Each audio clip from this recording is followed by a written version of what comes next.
भोपाल 26 सितंबर को भोपाल आगमन पर अन्ना नगर से निकलेगी 20 किलोमीटर लंबी शोभा। 28 सितंबर को लगेगा दिव्य दरबार। भोपाल 19 सितंबर 2023। भाजपा के संस्थापक सदस्य स्वर्गीय श्री कैलाश सारंग एवं उनकी धर्मपत्नी स्व श्रीमती प्रसून सारंग की पुण्य स्मृति में बागेश्वर धाम के पीठाधीश्वर पंडित श्री धीरेन्द्र कृष्ण शास्त्री के श्रीमुख से 27 और 28 सितंबर को दोपहर 2 बजे से श्री हनुमंत कथा होने जा रही है। आयोजन की जानकारी देते हुए चिकित्सा शिक्षा मंत्री श्री विश्वास कैलाश सारंग ने बताया कि श्री हनुमत कथा के भव्य आयोजन के लिए नरेला विधानसभा अंतर्गत पीपुल्स मॉल के पीछे करों स्थित 55 एकड़ परिसर में कथा स्थल बनाया गया है। कथा में देश भर से लगभग 10 लाख लोगों के आने का अनुमान है। उन्होंने बताया कि 28 तारीख को सुबह 10 बजे से दिव्य दरबार भी लगाया जाएगा। 26 सितंबर को भोपाल आगमन पर अन्ना नगर से निकलेगी 20 किलोमीटर लंबी शोभा यात्रा। मंत्री श्री सारंग ने बताया कि पंडित श्री शास्त्री 26 सितंबर मंगलवार को भोपाल पहुंचेंगे। इस अवसर पर करीब 5000 वाहनों के काफिले के साथ लगभग 20 किलोमीटर लंबी शोभा यात्रा निकाली जाएगी। यह शोभा यात्रा दोपहर 3 बजे नरेला विधानसभा अंतर्गत अन्ना नगर से प्रारंभ होकर कैलाश नगर, रचना नगर, ओल्ड सुभाष नगर, पंजाबी बाग, परिहार चौराहा, अशोक विहार, महामाई बाग स्टेशन, चांदवड, सिमरा मंडी, सुभाष कॉलोनी, सम्राट कॉलोनी होते हुए अशोका गार्डन स्थित विवेकानंद पार्क पर संपन्न होगी। उन्होंने बताया कि शहर के 300 से अधिक सामाजिक संगठनों द्वारा लगभग 1500 स्वागत मंचों से बागेश्वर धाम सरकार का भव्य स्वागत किया जाएगा। 5000 से अधिक सेवादार संभालेंगे व्यवस्था।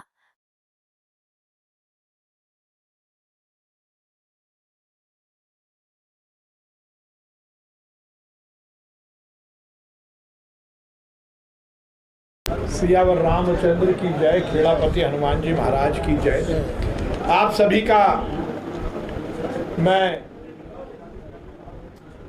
हार्दिक स्वागत करता हूं और सबसे पहले इस बात का बहुत धन्यवाद देता हूं कि हमारे अल्प निमंत्रण पर ही आप सब पधारे और आज का दिन बहुत शुभ दिन है। आज से गणपति विराजमान हो रहे हैं। गणपति जी की अनुकंपा, उनका आशीर्वाद हम सबको मिले। गणेश चतुर्थी की मैं आप सबको बहुत शुभकामनाएं देता हूं। विघ्नहर्ता गणपति महाराज रिद्धि सिद्धि के साथ हम सबके हृदय में, हम सबके घरों में, हमारे शहर में, हमारे प्रदेश में और हिंदुस्तान में विराजमान हो, ये गणपति भगवान से प्रार्थना है।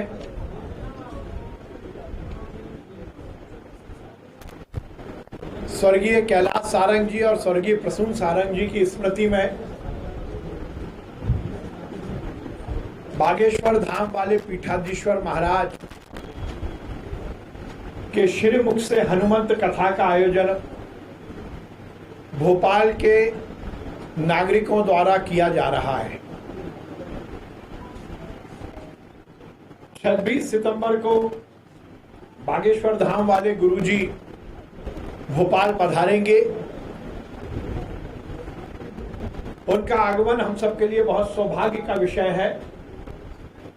26 सितंबर को बागेश्वर धाम वाले गुरुजी की विशाल शोभा यात्रा दोपहर में 3 बजे से अन्ना नगर चौराहे से प्रारंभ होगी, जो विभिन्न मार्गों से होती हुई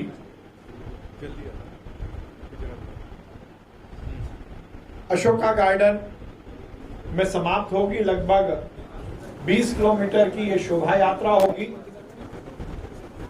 जिसमें लगभग 1501 स्थानों पर बागेश्वर धाम वाले गुरुजी का स्वागत किया जाएगा, उनका अभिनंदन किया जाएगा। 26 सितंबर को शोभा इस यात्रा का जो पूरा मार्ग है वो दीपावली जैसा उत्सव के रूप में सजाया जाएगा।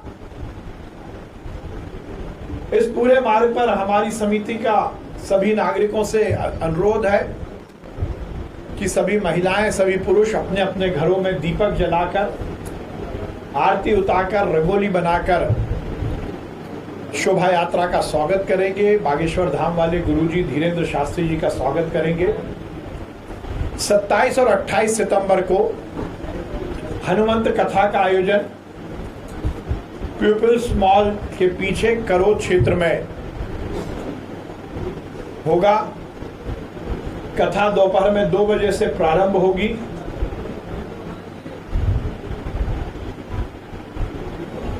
और 28 तारीख को ही पीपल्स मॉल के पीछे उसी कथा स्थल पर सुबह 10 बजे से दिव्य दरबार भी आयोजित होगा।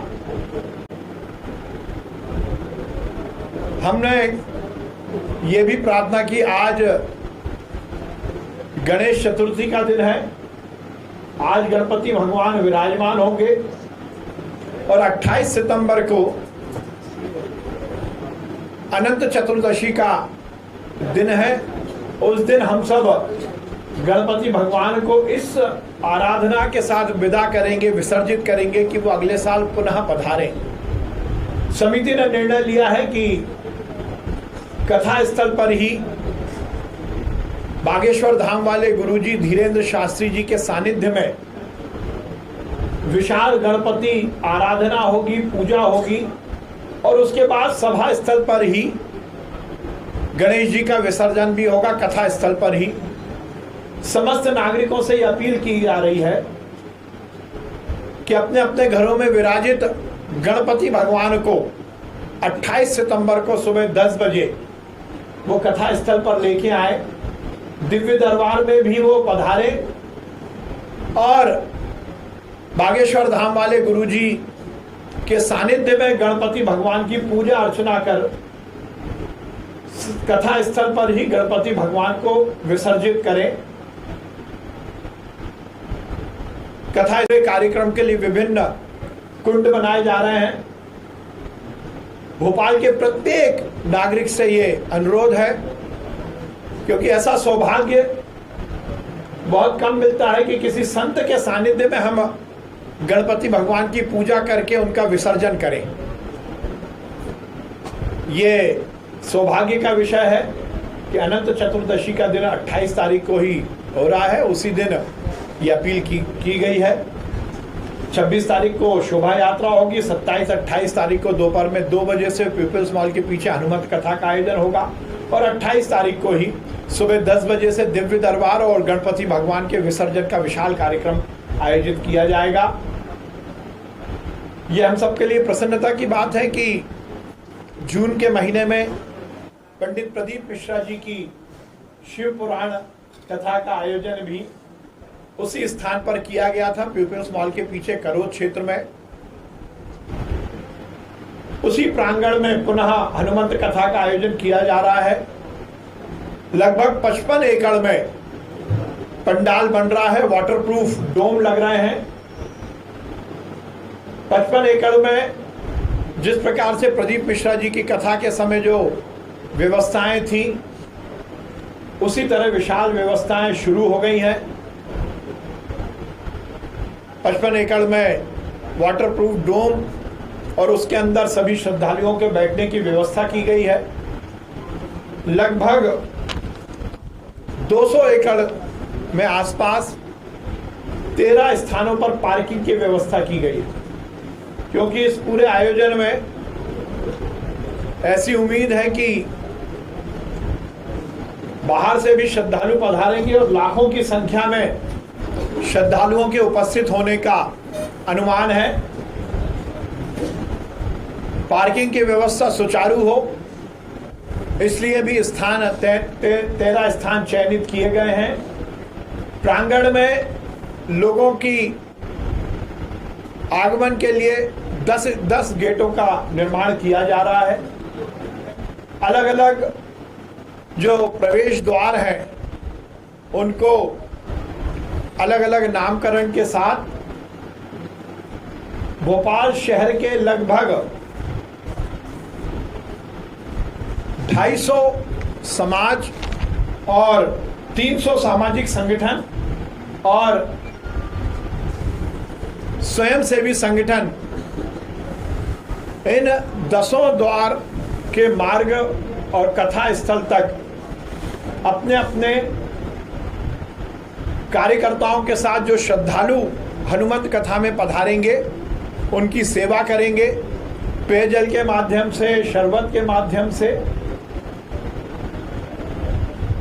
ये इस बात को परिलक्षित करता है कि ये कार्यक्रम संपूर्ण भोपाल का कार्यक्रम है और हर समाज, हर संगठन भोपाल का इस आयोजन से जुड़ा हुआ है। देखिए, हम सब ने मिलकर अभी जून के महीने में जो प्रदीप मिश्रा जी की कथा का आयोजन किया था, उसमें भी 10 लाख से अधिक श्रद्धालु पधारे थे। पर यह भगवान की कृपा थी कि उस समय यातायात की सुव्यवस्था रही। निश्चित रूप से अभी भी हम पूरी तरह से इस बात को सुनिश्चित कर रहे हैं कि यातायात की व्यवस्था सुगमता के साथ पूर्ण हो। पार्किंग स्थल भी इसीलिए डेवलप किए जा रहे हैं और सभी श्रद्धालु कथा स्थल तक सुगमता से पहुंचे। और खासकर पत्रकार बंधुओं के लिए हम अलग से पास इशू करेंगे एक दिन पहले कि पत्रकार बंधुओं को किसी भी तरह की दिक्कत ना हो।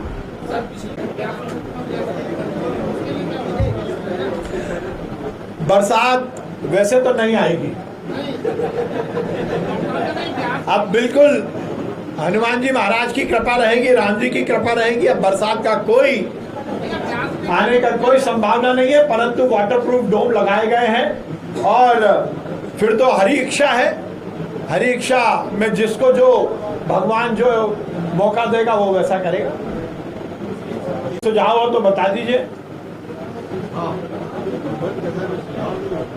कोई सुझाव आपके? मैंने आपसे बोला कि आप लोग भी, आपकी सहमति से मैंने, क्योंकि आपके भाव भंगिमा में मैंने ये जो स्वीकृति को ग्रहण किया कि आप सब भी इस आयोजन समिति के सदस्य ही हैं, तो प्रेस कॉन्फ्रेंस तो हो गई है। यदि किसी को कोई समिति के सदस्य को कोई सुझाव देना हो, जैसा भाई साहब ने बोला कि पत्रकार बंधुओं को लिए अलग से पास का इंतजाम, पत्रकारों के कवरेज के लिए भी अलग से व्यवस्था रहेगी। और मुझे बहुत सारे हमारे पत्रकार बंधुओं ने ऐसी इच्छा व्यक्त की है कि बागेश्वर धाम वाले गुरुजी का वो इंटरव्यू करना चाहते हैं, तो मैंने उनसे निवेदन किया है और हरी इच्छा रहेगी, उनकी कृपा रहेगी तो लगभग हम सबको ये मौका भी देने का प्रयास करेंगे। आप अभी जो आपको विज्ञप्ति का फोल्डर प्रदान किया जा रहा है, उसमें आज गणपति भगवान के दिन गणपति भगवान के पिता महादेव बाबा की जो शिव पुराण की कथा आयोजित की गई थी, उस समय प्रदीप मिश्रा जी द्वारा जो रुद्राक्ष अभिमंत्रित थे वो भी आपको वितरण किया जा रहा है। आज सबसे पहले रुद्राक्ष खेड़ापति हनुमान जी महाराज को आज मैं समर्पित करके आया और भगवान जी को आज अर्पित किए, क्योंकि लगभग 2 से 2.5 लाख रुद्राक्ष की पैकिंग में इतना समय लगा। हमने उस समय प्रदीप मिश्रा जी की कथा के समय पंजीयन का समिति ने निर्णय लिया था, क्योंकि कथा स्थल से रुद्राक्ष बांटना थोड़ा मुश्किल काम था, इसलिए समिति ने उस समय ये निर्णय लिया था कि जो जो रजिस्ट्रेशन कराएंगे उनके घरों पर हम रुद्राक्ष को वितरित करेंगे। 2.5 लाख रुद्राक्ष की पैकिंग में समय लगा और आज हमने हनुमान जी महाराज, खेड़ापति हनुमान जी महाराज के चरणों में पहला रुद्राक्ष अर्पित किया और उसके बाद आज सभी सरस्वती पुत्रों को भी हम यहाँ पर रुद्राक्ष भेंट कर रहे हैं, वो आप जरूर स्वीकार करेंगे। साइज बढ़ाया गया है और लगभग 1.5 गुना पंडाल का साइज किया गया है। अभी देखिए, वैसे तो ये राम जी और हनुमान जी की कृपा है, और जितने लोग आएंगे वो सब हनुमान जी महाराज के भक्त होंगे, सब समाहित होंगे, कोई दिक्कत नहीं है। घर में बांटे जाएंगे। जिनने भी रजिस्ट्रेशन कराया है, हमने ऑनलाइन रजिस्ट्रेशन किया था, मिस्ड कॉल के से रजिस्ट्रेशन कराया था, जिन जिन ने रजिस्ट्रेशन कराया उनको रुद्राक्ष हम वितरित करेंगे।